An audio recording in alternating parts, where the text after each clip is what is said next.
Go ahead and get started here. First of all, my name is Donovan Roe. I am from Grayson, Kentucky. I teach at West Carter High School, and I'm glad to be here today to share a little bit about teaching with you guys. We'll go through a little bit of slideshow here, just some key points I want to talk about the career and the opportunities that it has for you guys. But first thing I want to point out is I started teaching during COVID, like very first year of COVID. So this is actually an adapted virtual classroom that I used. So there's a lot more to teaching than just standing up front and presenting. So it also involves a lot of creating concepts like you'll see here, a lot of graphic design. Maybe not the best for me, but it worked at the time. Okay, like I said, I'm 28 years old. I teach ninth grade science at West Carter High School, which is Conceptual Science 1. That basically entails earth and space science at our school. So we teach science a little bit differently at West Carter. We have physics and chemistry at the junior level, and earth and space and biology at freshman and sophomore. This is my fourth year teaching. So this is 4 years in now. It is six total at the school. So I'm very happy and very appreciative to be a part of that school setting. Also at West Carter, I've been coaching football and track for about 6 years also. So pretty much as soon as I started there, I started coaching, which is one of the things that you have the opportunity to do if you decide to be a teacher. Some of my hobbies just outside of teaching that I enjoy are video games, traveling, and I'm pretty much obsessed with anything Kentucky, basketball or football. Okay, so one of the things I want to share with you all is I know a lot of times when you go through and you start looking at careers at a high school, you're always wondering what my path is. So, what kind of career path can I take to get to this? And really, mine is pretty unique. I started out not even teaching was not even in a glimpse of what I wanted to do, but I also didn't really understand what I wanted to do meant. And that by that I mean what kind of career that my college degree or my major would lead me to. So, as far as education, I went to East Carter High School, graduated in 2013, and then went on to Morehead State University. So, at Morehead State, I started out, my parents didn't go to college. I'm actually the first person in my family to obtain a college degree, uh, direct family at least. So, like, there wasn't a lot of support that I had just going in of knowing what I needed to do. So, I started out as a nursing major. And if you know anything about me, which you don't, but the people who do, nursing is not what you could see me doing. So I went 2 years in nursing school. I was in like pathophysiology or microbiology, and I was just pretty much done with it. So I ended up switching my major. And during that time, there's a lot of like, thinking, can I do this? What do I need to do? So I ended up settling on history as my major. Finished at Morehead State in 2017, had to go an extra semester after I switched. But that time in nursing led me to be able to teach high school science because, history degrees don't usually translate to the science classroom. But in my case, it did. So in 2019, I started at Morehead State through the MAT program, which is the Masters of Arts in Teaching. It is a program that has a couple avenues. One of those allows you to work, which is what I did as I continued and proceeded through my master's degree. The other one's more of a traditional pathway. But when I got out of college, I pretty much obtained my bachelor's degree. I got done what I wanted to get done. Parents were happy there, but then I had to translate to the career field. And to be fair with you, history degrees, most people with history degrees end up as lawyers or they go on for more schooling. And that really wasn't what I wanted to do. So, as far as my career path coming out of high school, I ended up getting a job at Cintas, which is on the Industrial Parkway in Ashland, or not Ashland, but Graceland slash Greenup. And basically, there I was working in factory style work, had to pay those student loans off. But it didn't take me long, about 5 months in, I decided that pretty much knew that this isn't what I wanted to do anymore. So I looked for something else and I found a teacher's assistant job, which is like a teacher's aide. I was working in the special ed department at West Carter High School. And it was there that I kind of spent a year. I got to see actually what teachers did, how they handled things, and really the impact they could have on young adults' lives. And that's kind of what led me into wanting to be a teacher after that. So a couple of my mentors that I watched and kind of learned under there, they kind of led me and pushed me into the teaching field. And that's where I've been for the last 5 years as a substitute teacher at the school. and eventually a science teacher from 2020 until now. And really, like as looking back, I'm not sure I can picture myself really wanting to do anything else. Teaching is a great field and it has a lot of opportunities that you guys can learn about here in just a minute that make it truly special as a career field. Okay, a couple of the quotes. These are some of the quotes that I enjoy the most about teaching. This is kind of the like, yes, teaching has its perks as an adult. Like I have a lot of time to pursue my hobbies. But the main thing about teaching is that teaching provides a unique opportunity to alter young people's lives. And really, you might think that's a little bit drastic, but the longer you're in a classroom, you realize how much like seeing someone who really isn't interested in science kind of get it and kind of see them grow because learning and going to school is all about growth. It's about development. So a couple of these, the first one is by Socrates. It says, I cannot teach anybody anything. I can only make them think. And the second one is from Malcolm X. It says, education is our passport to the future, for tomorrow belongs to the people who prepare for it today. And those are two of the things that I really like to focus on in my teaching. I want my students to be able to think. I want them to be independent and really critically assess what it is, not just write the definitions down in a notebook, because no one's really learning in that situation. All right, so that's kind of the spiel of, teaching is a great opportunity. If you want to change lives, being a teacher is the easiest and closest way to do that. And it's a great profession. But here's some of the pros that are more centered towards adults or the person actually teaching. So if you're thinking about teaching, you have the opportunity to inspire students. You have 188 to 200 contract days, which that means that those are the days you're required to work. So you've got a ton of time that you have to yourself for other hobbies. Now, a lot of that is spent planning, but that's after you get in the rhythm, get a few years in, that becomes a lot easier. You have a consistent work schedule. So like every day I wake up at 6:30, 6:45, except one day a week where I have to go check bags. But that is very important as when you become an adult, a consistent work schedule. I don't have to work weekends. I have all my summers off and holidays off. It's very important if you like to see your families or have other hobbies. You have an ability to continue learning as an adult.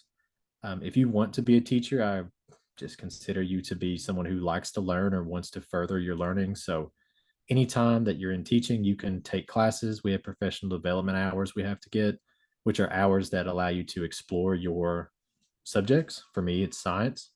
So I've been taking some time to learn some physics concepts and some chemistry concepts that were a little bit weak in my education.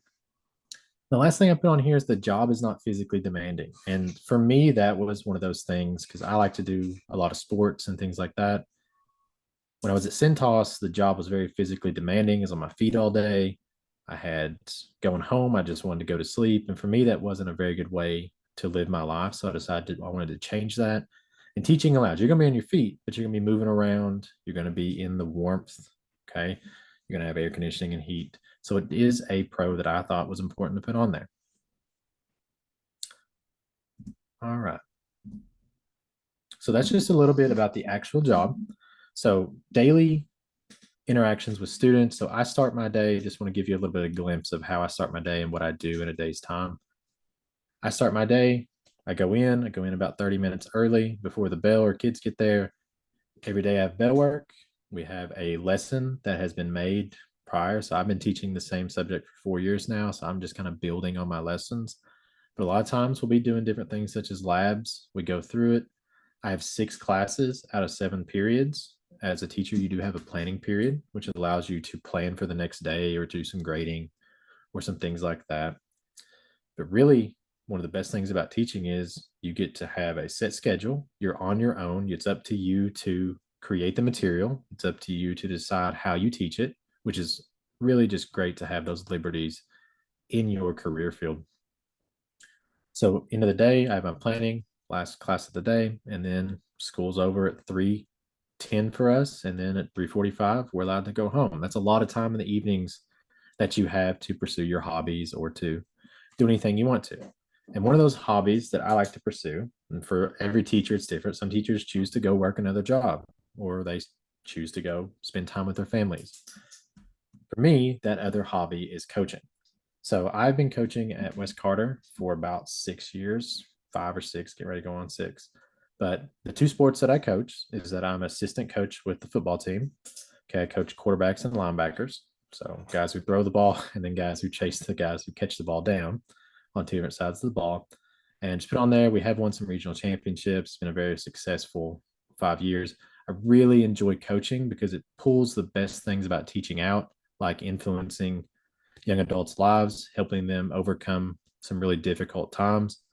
It's really rewarding. And that's one of the things about teaching that's really important is it's a very rewarding field. Is it tough? Yes. It sometimes can be a mental strain, but it is truly rewarding in how you see people grow. And I believe, and I'm starting to get some kids who have graduated now that I've taught at the very beginning, but I believe that people are very thankful for that. And that's a very gratifying thing to have in your life. Here's some pictures of some of the teams that I coached. A couple of the teams on the left, the far left there, that was our regional championship team. Lot of memories with these guys. Okay. Football is one of those things you spend about 7 months with the kids, and you're kind of in it together because you're trying to win and they're trying to survive most of the time. So the middle pictures from this last season. So it's been a really good time there, really rewarding, and it's an extra paycheck too. So I get paid to coach something I love, which is football. The other thing I coach is the track and field team. If you don't know, track and field is not just all running around. That's the cross country department. Some of the people in here really enjoy cross country, but track and field has a few other things. They have more sprinting. We go to track meets. There's throwing events, jumping events. Really fun time, and I'm very thankful to be a part of and be the head coach of our track team. We've had 5 straight years of state qualifiers, which is a really good thing to have. We're a smaller team. We usually have about 10 kids on the boys team, which I'm the head coach of. Here's some images from those last 5 years. So some really good times here. These are all from our state meets, which we go to the University of Kentucky. So that's a really cool thing to be able to go to the university and run on their track and compete. In the bottom left there, we have one of our unified athletes, AJ Butler, and athlete we used to call him Camel. It's Trace. They actually are the state champions in unified shot put that year. So actually broke the state record in that. So really proud of those guys. Really thankful that being a teacher and being able to coach is something that has been a part of my life. It's very rewarding. Put this last slide in here. Here's some of my colleagues, both current and former. And really, with teaching, the people you teach with are people that you're going to be interacting with every day. Some of my closest friends I've met teaching or coaching. So it's a place where you're going to have, at least at our school, it's almost like another family. We have people we rely on. Mr. Kaufman on the left there, me and him collaborate all the time. We actually have done a program at Moorhead the past year called the STEMX program, or Build Strong, and that is a very rewarding program to be part of, and something I could have never been a part of if I hadn't have started teaching science at West Carter. All right, here's my contact information. If you have any questions beyond this, feel free to reach out to me. I'm going to throw it back to Miss Chafin. If she has any other questions or anything like that, I'd be happy to answer it, or if we have some questions from the chat. Well, thank you for the wonderful presentation, Mr. Rowe. I'm going to open the floor for questions. So if anyone has any questions, you can unmute your mic and ask, or you can just type in the chat. I'll give you a few minutes. I'll give you a minute here to think about it. And if not, I do have a question prepared for you. So.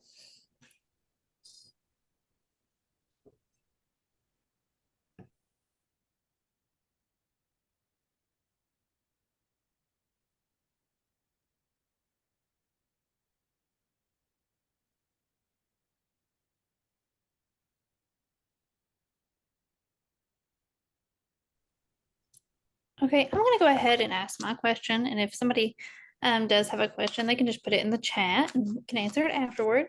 The question that I have after your presentation is, what's one thing that you could recommend that high school students that want to be teachers do now in high school to prepare for college or the teaching profession? So is there like a club they should join, a class you'd recommend, or just Should they look for leadership roles? That's a really good question there. And the first thing that sticks out to me with that question is teaching has a lot of public speaking in it, and it has a lot of leading. So, like you said, leadership roles is a really good place to start, but also search out for any public speaking classes that you may have. I know that's intimidating to do for a lot of people, but teaching, you do it every day. And it's to the point now, I used to be really nervous when I public spoke. Now it's just kind of one of those things you do, and people, it's a good skill to have. There's a lot of other professions that really value that. um, any college classes that you can take ahead of time is great, because the faster you can get through your teaching or your education at the college level for teach is better. The faster you get into the teaching system, and the more quickly you can enter the classroom. All right, thank you. And I'm going to ask one more question. I know that you mentioned coaching. So I think maybe people might wonder how you get involved in that once you are a teacher. How did that go for you? Who should people that want to coach and be a teacher reach out to at their school? With me, for me, I had a previous coach that was actually a principal at the school that I joined, so I kind of had a direct path in there. um, if you want to coach something, coaches and teams are always looking for unpaid assistants, which, unpaid is kind of the catch there. But a lot of times those unpaid roles lead to being a part of the program. And sometimes, and I'll just be frank with it, a lot of schools are just looking for people who want to spend more time with the kids in a coaching role. And it's really a great opportunity to do that. And if you get in and make it known that you want to be part of that, a lot of places will give you a shot with no experience. Okay, thank you for that information. So with that, if there's no more questions, I'm going to go ahead and end the session. Thank you for your time today, Donovan, and thank you for coming and oh, hold on. We do have a question.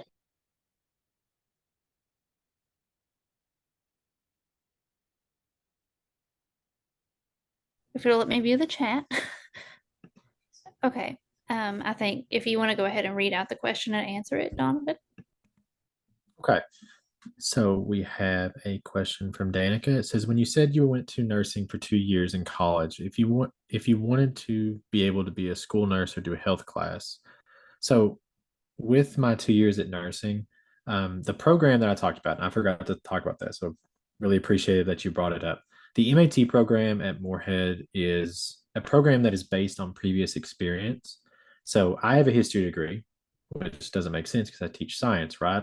But those nursing years allowed me to obtain enough college credit. You have to have 24 hours of college credit to be able to actually teach science. So if I wanted to teach health, I would probably have to change my teaching certificate to health and PE.